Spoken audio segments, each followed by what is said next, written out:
The age that congratulates itself most loudly on enlightenment descends most rapidly into imbecility. How is this possible? As literacy spreads, understanding contracts. As universities multiply, wisdom withers. As democratic rights expand, the capacity for independent judgment atrophies like an unused muscle.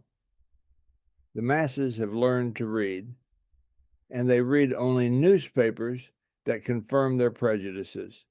They have gained the right to vote, and they vote as their priests and editors command.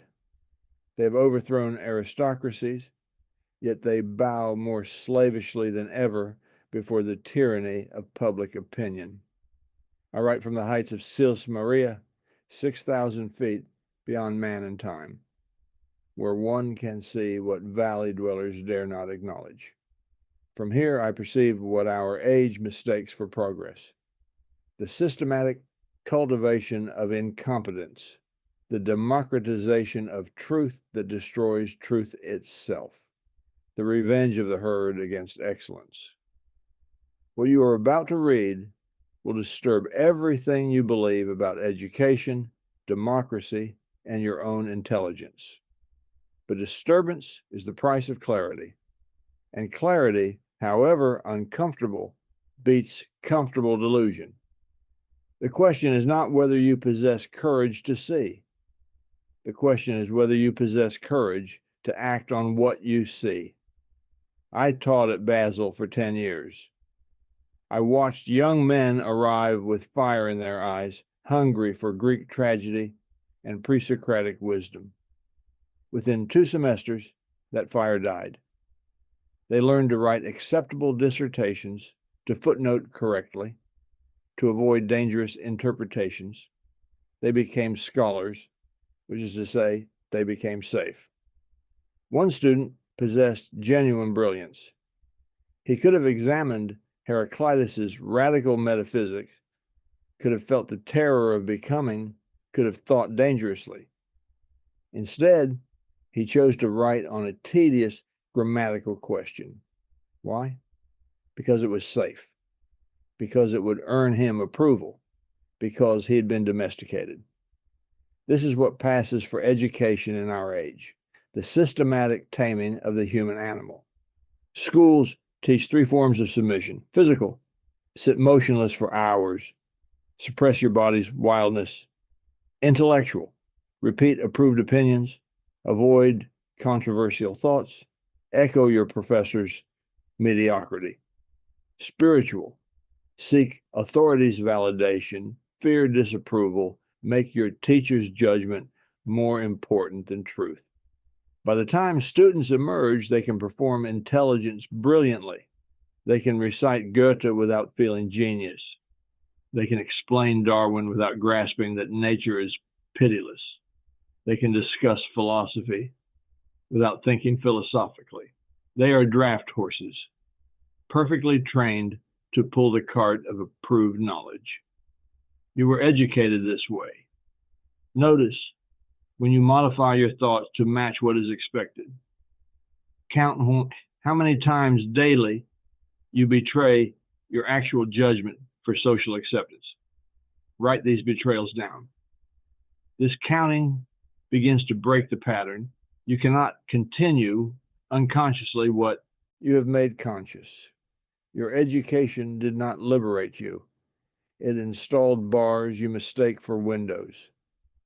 The first step toward freedom is recognizing the cage. Every morning, the burgher sits with his newspaper at breakfast. He believes himself well informed. He is merely well synchronized with the herd's current prejudice.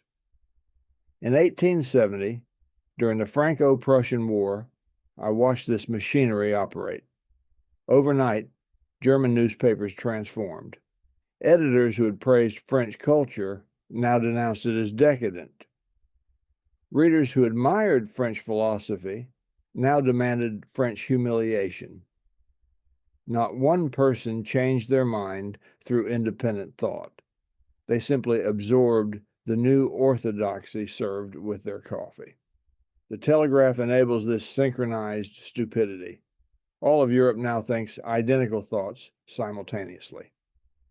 The masses call this being informed. It is mass hypnosis. Notice how everyone discusses the same topics in the same terms. This is engineered, not organic. The newspaper editor has become the new priest, declaring daily what the congregation must believe. Both systems demand faith without evidence. Both punish independent thought. Both mistake conformity for virtue. The content is always the same, that which flatters the herd. Newspapers speak endlessly of rights and equality and progress, never of duty, hierarchy, or tragic necessity. Conduct this experiment. Read no newspapers for 30 days. Observe how quickly you lose track of important events. Notice that you lose nothing essential. The truly important remains important. The urgent proves merely fashionable. Read instead Montaigne, Pascal, works from 2 centuries ago. Notice how their thoughts possess weight newspapers lack.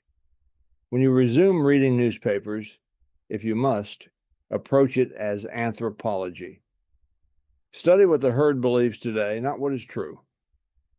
The newspaper becomes diagnostic tool, not information source. The modern catechism synchronizes stupidity across continents, but it has no power over those who recognize its function. Here's the truth that will disturb everything you have been taught. Genuine intelligence is inherently aristocratic and cannot coexist with democratic values. Intelligence distinguishes, ranks, judges, excludes. It says, this is noble, this is base. This man towers above the crowd. These men grovel in mediocrity. The intelligent see differences where democracy demands sameness. They perceive hierarchy where equality is dogma. They recognize necessary suffering where compassion seeks its elimination. In my father's generation, understanding a single chorus from Aeschylus required years of training in Greek, immersion in ancient thought patterns, refinement of sensibility. Truth had ranks, deeper understanding for deeper spirits. Now we produce simplified translations, plot summaries, study guides for students who will never learn Greek. We call this making the classics accessible. But we have not made Aeschylus accessible. We have made him impossible to understand truly. This is what I call the democratization of truth. Democratic society insists all truth must be accessible to all minds. Whatever the stupidest cannot grasp must either be simplified until it becomes false or dismissed as deliberately obscure. The newspaper's 200-word limit becomes the measure of importance. Philosophy must translate into slogans. Art must be immediately comprehensible. What cannot be thus degraded is dismissed as elitism. The process destroys complexity itself. And because democratic society insists all participate equally in all discourse, the capacity to think complexly atrophies. If one man's judgment truly surpasses another's, democracy's foundation crumbles. Therefore, democratic society must wage war on intelligence itself, not through conspiracy, but through structural necessity, like an organism attacking foreign tissue. You cannot have both equality and excellence. Choose. Begin here with brutal honesty. You participate in the stupefaction you claim to lament. During my years at Basel, I watched myself perform this cowardice daily.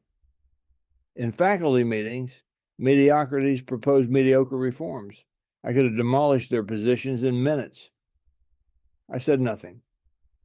At dinner parties, burghers offered absurd opinions on Wagner, on democracy, on German nationalism. I nodded politely, changed subjects, preserved my social standing. I told myself this was wisdom, It was cowardice. How many hours have you spent this week reading newspapers, discussing politics with mediocrities, attending lectures that insult intelligence? How often have you modified your speech to avoid offense? How many times have you pretended to respect contemptible opinions, maintained friendships that diminish you, compromised your judgment to maintain social position? Every polite nod at absurdity is a vote for stupidity. The stupid could never defeat the intelligent if the intelligent did not continuously betray themselves. You enable the triumph of stupidity by refusing to challenge it when challenge would cost you comfort. What drives this betrayal? Fear. Not of physical danger. We no longer burn heretics. You fear social death. Being judged arrogant, extreme, difficult. Losing friends, professional prospects, belonging. But this fear itself reveals declining vitality. The strong welcome the herd's judgment as confirmation they walk the right path. When my colleagues avoided me after I broke with Wagner, when publishers rejected my manuscripts, these were not defeats, but confirmations. The herd always recognizes and attacks what threatens it. True intelligence is predatory. It seeks domination, not love.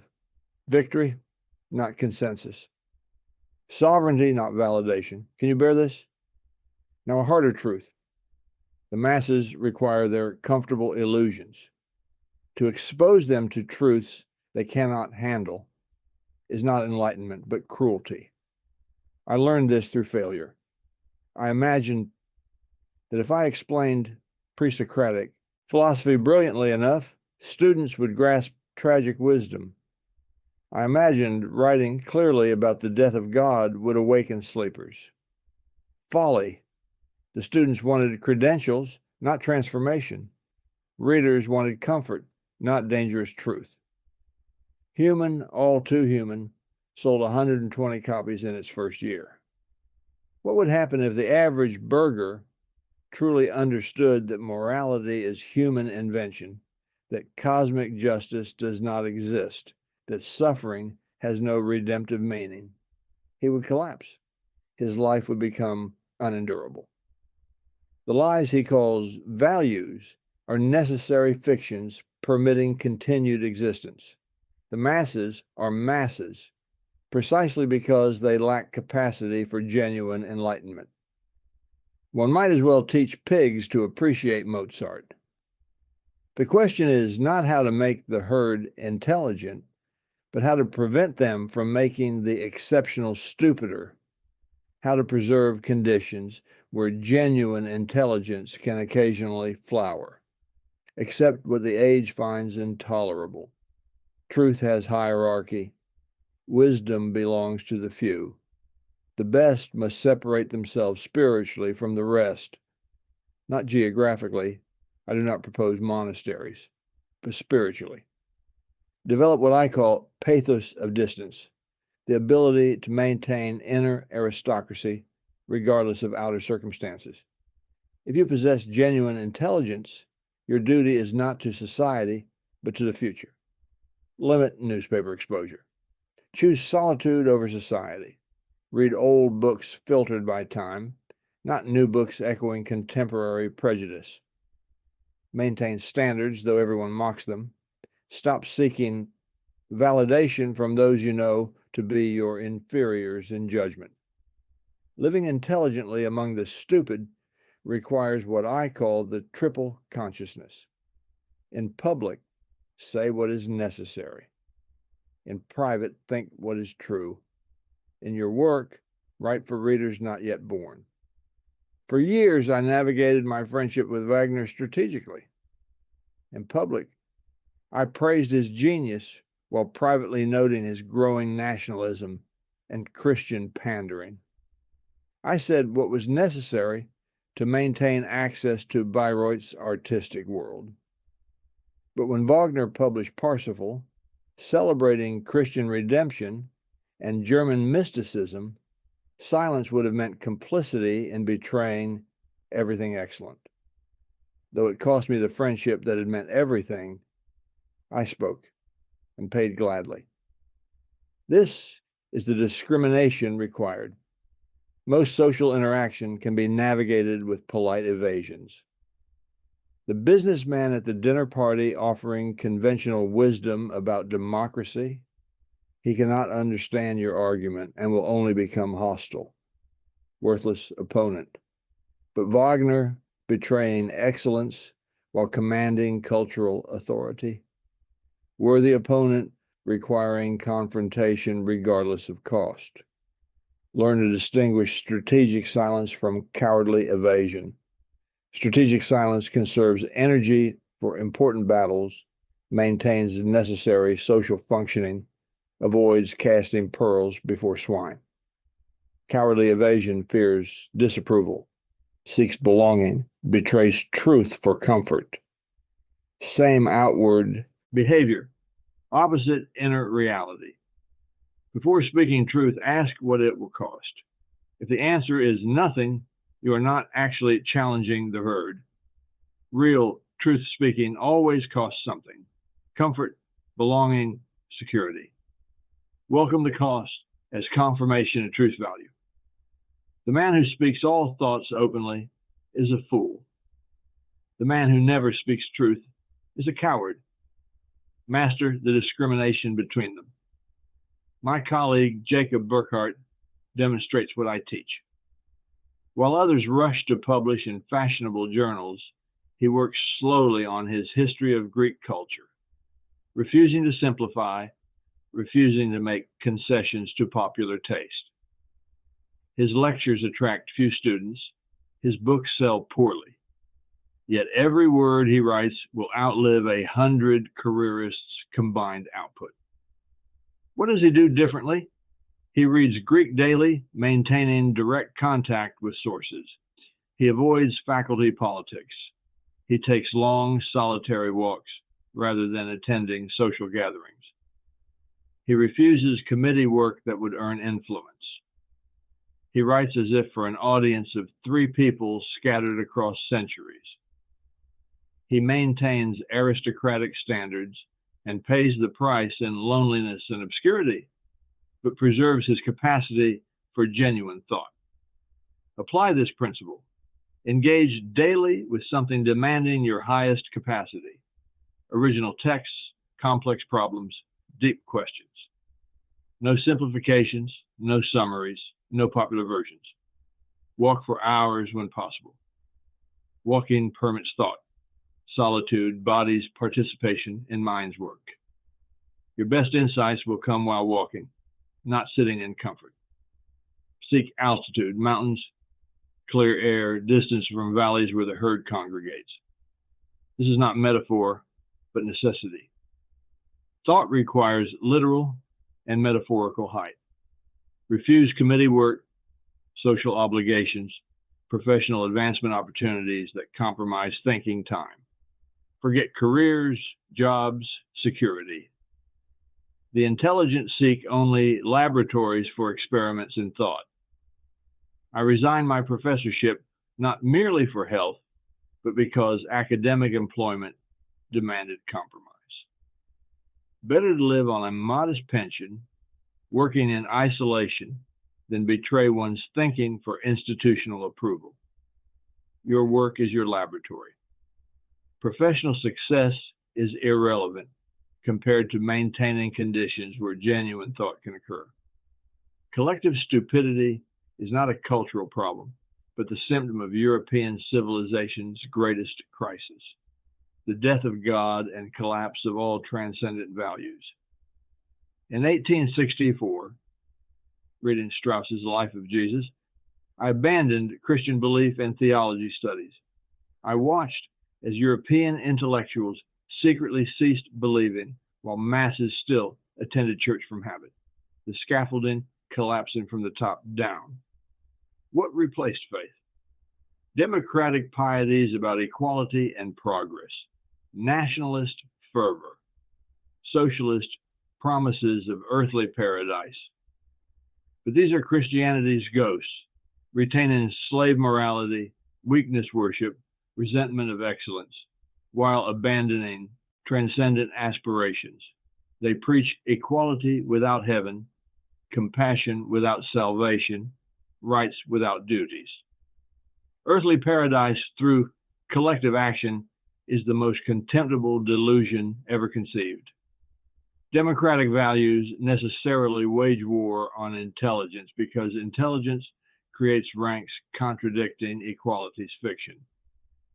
The more thoroughly democratic a society becomes, the more it must suppress excellence to maintain that fiction. This is not a bug, but a feature, the system working exactly as designed. I prophesy. Europe breeds the last man, creatures who have sacrificed all greatness for comfort, all striving for security, all risk for safety. These last men will create civilization of unprecedented material prosperity and spiritual poverty. Everyone equal because no one excellent. Peace reigning because no one dares fight. Happiness universal because all grand passions have been tranquilized. Then either Europe exhausts itself in comfortable decay, or vital peoples from outside conquer the stupefied and impose new values by force. The stupefied cannot defend themselves. They have forgotten how. But there is a third possibility. I write this from Sils Maria in 1888, 3 months before the collapse that will end my conscious life. My books sell poorly. My ideas are misunderstood or ignored. I have few friends, no prospect of academic restoration. Yet I am completely free to think thoughts too dangerous for those seeking social approval. Free to write for readers a century hence. Free to maintain standards no contemporary institution values. This freedom is the Übermensch achievement, not superhuman powers, but human sovereignty. The Übermensch is not biological mutation, but spiritual achievement. The rare individual who maintains capacity for excellence despite living in an age warring against all excellence. He is intelligent where the age cultivates stupidity, strong where it celebrates weakness, truthful where it demands comfortable lies. Scattered individuals, perhaps a dozen per generation across Europe, can recognize the danger and create within themselves a new nobility through self-overcoming. We do not form movements. We need no disciples. We signal to each other across the darkness descending on Europe. You face the final choice: submit to the collective and die spiritually, or separate yourself and live dangerously. There's no middle ground. I offer no comfort, no assurance, no validation, but something more valuable: integrity. The integrity of intelligence that has not betrayed itself. Judgment uncorrupted by the herd. Selfhood undissolved into collective mediocrity. If you choose greatness, accept it will cost friends, career prospects, conventional happiness. Write a private declaration of commitment. Sign it. Refer to it when courage wavers. The choice is yours. Choose wisely. Choose dangerously. Choose today. Then live that choice every day until you can signal across the darkness to others who have chosen likewise. Become who you are.